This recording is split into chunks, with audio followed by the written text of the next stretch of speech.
Hello friends, चलिए आज हम शुरू करते हैं अगले वीडियो की तरफ। आप पहले हेडिंग देखेंगे आदात पर आवाज़।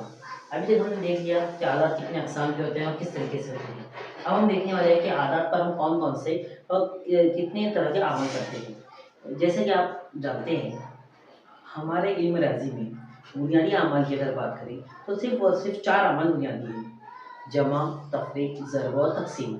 लेकिन हमें दिक्कत तब आती है जब ये अमाल एक साथ करने के लिए दी जाती हैं। पहले हम तरतीबवार इसको देखते हैं। सबसे पहले देखते हैं अब हम जमा का अमल। अगर हमें जमा का अमल दिया हुआ है, हम फ़र्ज़ करें 7 जमा 2, इस तरीके से दिया हुआ है। या आप पास में कर सकते हो कि 7 जमा 2, इसका जवाब होगा 9। अगला अमल जो होता है वो होता है तफरीक का अमल होता है।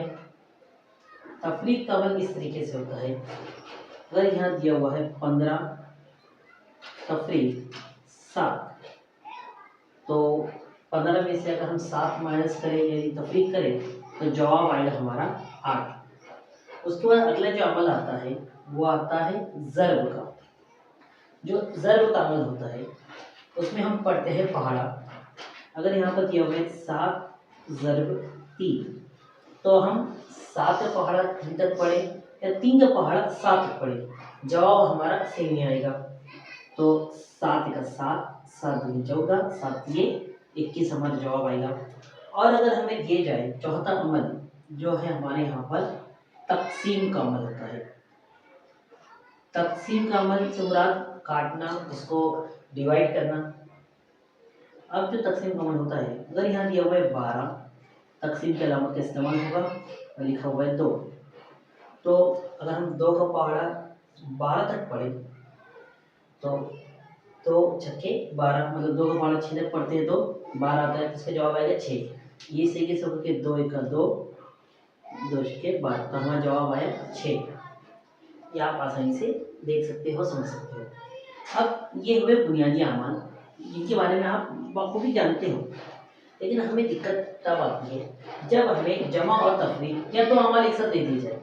अगर हमारे पास जमा और तफरीक इन दोनों अमाल को एक साथ करने के लिए दिया जाए, तब हम क्या करेंगे? तब हम पहले जमा का अमल करेंगे और बाद में तफरीक का अमल करेंगे। ठीक है, तो देखते हैं एक मिसाल के जरिए तो समझते हैं आसानी से। जैसे कि हमारे पास एक मिसाल यहाँ पर मौजूद है कि 3 जमा 5 तफरीक 2 बराबर कितना होगा। इसे हम इस तरीके से हल करें, अगर 3 और 5 की जमा करेंगे फिर उसमें 2 तफरीक करेंगे, इसका जवाब आएगा 8। 5 और 3 8, ये 3 और 5 8, तफरीक 2। फिर 8 में से 2 का तफरीक करें तो इसका जवाब आएगा 6। अब ये हुआ है बिल्कुल बेसिक, ये आसान है। लेकिन यहाँ से जैसी कंसेप्ट हमारा हमें कन्फ्यूजन कब होता है जब 1 2 नहीं 3 अमाल या 4 अमाल एक साथ दे दी जाए, तब होता है। अब देखते हैं हम जमा, तफरीक और ज़रब, 3 अगर अमाल एक साथ दिए जाए, कौन कौन से? जमा, तफरीक और ज़रब का अगर हमें अमल दिया जाए तो हमने एक चीज़ समझ ली कि पहले हम जमा करते हैं और उसके बाद तफरीक करते हैं। अब इसमें एक अमल अगर देखेंगे ऐड क्या हुआ है, इजाफा किसका हुआ है? ज़रब का। जब ज़रब का इजाफा हो जाए तो पहले हम करेंगे ज़रब, फिर हम करेंगे जमा और आखिर में करेंगे तफरीक। वो कुछ इस तरीके से कि पहले अगर यहाँ पर हमारे पास है 15 ज़रब 2 जमा 3 तफरीक 4, ये हमारे पास एक मिसाल दी हुई है, हमें इसको हल करना है। अब आप देखोगे कि हाँ ये मिसाल तो बड़ी हो गई, अरे हमारे पास कितने अमल बड़े हैं? सिर्फ 3 ही अमल हैं, लेकिन उनको हम तरतीबवार करेंगे। सबसे पहले जैसे हम देखा, हम करते हैं ज़रब का अमल, तो 15 ज़रब 2, 15 का पहाड़ा 2 तक पढ़ेंगे तो इसका जवाब आएगा 30। उसके बाद अगला अमल हमारे पास क्या है? जमा 3 तफरीक 4, इस तरीके से लिखा हुआ है। अब हम क्या करेंगे, हम 30 में 3 को शामिल करेंगे। अगर 30 में 3 शामिल करते हैं या इसको जमा करते हैं तो इसका जवाब होगा 33 और तफरीक 4। दिखाई दे रहा है आपको? आगे बढ़ते हैं हम। 33 में से हम 4 माइनस करें तो इसका जवाब आएगा 29। यानी कि इनसे इस मसावात को अगर हम हल करें तो इसका हल आएगा 29। अब हमने इसे किस तरीके से किया आप समझ गए होंगे। पहले हमने ज़र्ब किया, फिर जमा का अमल किया और फिर तफरीक का अमल किया। यानी कि तफरीक का अमल है बिल्कुल आखिर में करते हैं, ये बात ध्यान रखिए। लेकिन अगर हमें अब अगर यहाँ पर जमा, तफरीक, ज़र्ब और तकसीम का भी अमल दे दिया जाए तब हम क्या करेंगे। अब जब तकसीम का भी अमल दे दिया जाए तो हम सबसे पहले करेंगे तकसीम का अमल, उसके बाद करेंगे ज़र्ब का अमल, उसके बाद करेंगे जमा का अमल और उसके बाद आखिर में करेंगे तफरीक। अब ये किस तरीके से हम इसको एक मिसाल देके समझ लेते हैं।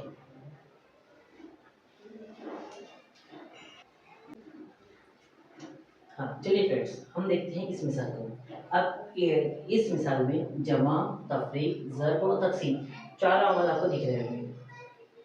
ये जमा का अमल हो रहा है, यहाँ ज़र्ब का हो रहा है, यहाँ तफरीक का है और यहाँ पर तकसीम का अमल किस तरीके से होगा हम बताएंगे। हाँ अब अगर इसके तीनों अमल गिन दिए जाएगा तो किस तरीके से, इसमें तकसीम का अमल नहीं है, ठीक है। इसे किस तरीके से करें? सबसे पहले आपको यहाँ दिख रहा होगा, यहाँ पे कॉस है बहुत सारे अक़साम की। एक ये छोटी कॉस है, दूसरी ये मेहराबी कॉस है और तीसरे नंबर पर आती है बड़ी कॉस। तो ये कॉस की अक़साम कौन सी होती है? इससे ज़्यादा कॉस की अक़साम आपको नजर नहीं आएगी। सबसे पहले होती है कौन सी? छोटी कॉस। छोटे कॉस अक्सर हमें लिखता है जैसे 3 जमा 2, ये ब्रैकेट में दिया हुआ है, ये छोटा कॉस हो गया। अगर हम इसे हल करें तो 3 और 2 कितना होगा? 5 होगा। हमने इसको कॉस में लिखा था ताकि आप समझ सकें। अगली आती है मेहराबी कॉस। मेहराबी कॉस का इस्तेमाल हम तब करते हैं जब हमारे पास एक से ज़ायद कॉस है। यानी कि देखिए यहाँ पर एक छोटी कॉस है और उसके बाद एक आदद और है जो उस आपस में ज़रूर है, इसलिए मेहराबी कॉस का इस्तेमाल होता है। लेकिन जब और ज़्यादा आदद हो तब हम ये बड़ी कॉस का इस्तेमाल करते हैं। उसके बाद आती है कौन सी? बड़ी कॉस। तो ये 3 अक़साम की कॉस होती है, इनका हम इस्तेमाल करते हैं। अब चलिए अब हम बढ़ते हैं, इसे हल करने की कोशिश करते हैं कि किस तरीके से हल होगी। सबसे पहले तरीका ये होगा कि छोटी कॉस को पहले हल करेंगे, उसके बाद मेहराबी कॉस को और उसके बाद बड़ी कॉस को। इस तरतीब में तो करना है हमें, और साथ ही साथ हमें ये भी ख्याल रखना है कि हमें आमाल पहले तकसीम, ज़र्ब, जमा और फिर तफरीक। लेकिन अगर हमारे पास तकसीम नहीं दिया हुआ है और सिर्फ ज़र्ब, तफरीक और जमा दिया हुआ है तो हम पहले करेंगे ज़र्ब, जमा फिर तफरीक।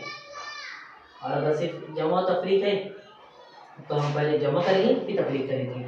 फिर जब तक हम मिलाएंगे नहीं तो फिर किसी चीज़ को घटा नहीं सकते। इस तरीके से अब हम इसको हल करते हैं। सबसे पहले हम देखेंगे सबसे छोटा कॉस कौन सा है, ये वाला है। तो हम स्टेप थोड़ी सी आगे स्किप करते हैं, लेकिन हम यहाँ स्किप नहीं करेंगे, किसी भी स्टेप को हम आगे नहीं बढ़ाएंगे ताकि आपको आसानी से समझने में कोई दिक्कत ना हो। ये 55 जो लिखा हुआ है, 55 लिखा हुआ है, इसको वैसे लिखेंगे। माइनस के अलावा उसी तरीके से मेहराबी कॉस को भी हम उसी तरीके से बना देंगे। और जो 12 माइनस 7 है, यानी कि 12 में से अगर हम 7 तफरीक करें तो कितना बचेगा? तो बचता है हमारा 5। 12 में से तफरीक करें 5, ये कॉस वैसा ही, ज़र्ब के अलावा 9 वैसा ही, मेहराबी कॉस जैसी थी वैसे ही, जमा 4 वैसे ही और ये बड़ी कॉस इसी तरीके से। अगली स्टेप में अब हम क्या करें, ये कॉस को लिए 5 से सिंगल करते हैं, हम इसको डायरेक्ट लिख सकते हैं। अब हम इस मेहराबी कॉस को हल करते हैं। ये किस तरीके से होगी? 55 जैसा कि वैसे ही हम लिख देंगे, तफरीक के अलावा वैसे ही। अब हम मेहराबी कॉस को हटाना है, ये खत्म करना है, तो 5 को 5 ज़र्ब करें 9 से, तो 5 नाम कितना होगा? 45। ये 45 आ गया, मेहराबी कॉस यहाँ पर ख़त्म हो गई। फिर जो है आगे क्या आएगा? जमा 4 दिया हुआ है और एक कॉस जैसे कि वैसे ही। अब देखिए यहाँ पर आप लग रहा होगा कि हमने 2 कॉस एक साथ खत्म कर दी, जबकि हमें इसको ये खत्म हो चुकी है ऑलरेडी, इसमें एक ही अदद है, कोई अदद है ही नहीं। इस तरीके से अब क्या होगा, 55 तफरीक 45 जमा 4। अब हम इसे दोनों तरीके से कर सकते हैं, क्योंकि अगर ऐसे आदाद है, ये सही आदाद के घरों में से है लेकिन इनके साथ कोई अलामत लगी हुई नहीं है अल्लाह से, तो हम इजीली कर सकते हैं। अगर हम 55 और 45 यानी 55 में से 45 माइनस कर दें तो जवाब आएगा 10। और बड़े अदद की अलामत, बड़ा अदद कौन सा है 55 है, इसलिए अलामत बड़े अदद की प्लस रहेगी। अगर अगला अदद क्या है, जमा 4, इस 10 जमा 4, इसका जवाब क्या होगा 14। आप देख रहे होंगे कि आप कहोगे सर हमने इसको इस तरीके से कर दिया, अगर हम इसको इस तरीके से करें तो जवाब सही नहीं आएगा, इसलिए हमारा आंसर क्या है 14। इस तरीके से हमने इस मिसाल को हल किया है। मैं और बहुत सारी मिसालें हम इधर भी ऐड करेंगे तो आप समझ सकते हैं उसको, ठीक है। हाँ चलिए फ्रेंड्स आगे बढ़ते हैं हम। यहाँ पर एक छोटी कॉस, जैसे अगर यहाँ पर हमारे पास हमने कॉस हल करना सीख लिया है कि हम किस तरीके से कॉस को हल करते हैं। कॉस के दरमियान जो अमल होगा, चाहे वह जमा हो, तफरीक हो, ज़र्ब हो, उस तरीके से उस अमल को हम करते हैं, या तकसीम हो। लेकिन अगर हम यहाँ एक चीज़ देखें कि यहाँ 3 है, कॉस बना हुआ है और अंदर 5 लिखा हुआ है। जब इस तरीके से आदत दी जाए, यहाँ पर कोई अलामत हमें नज़र आ रही है क्या, नहीं आ रही है।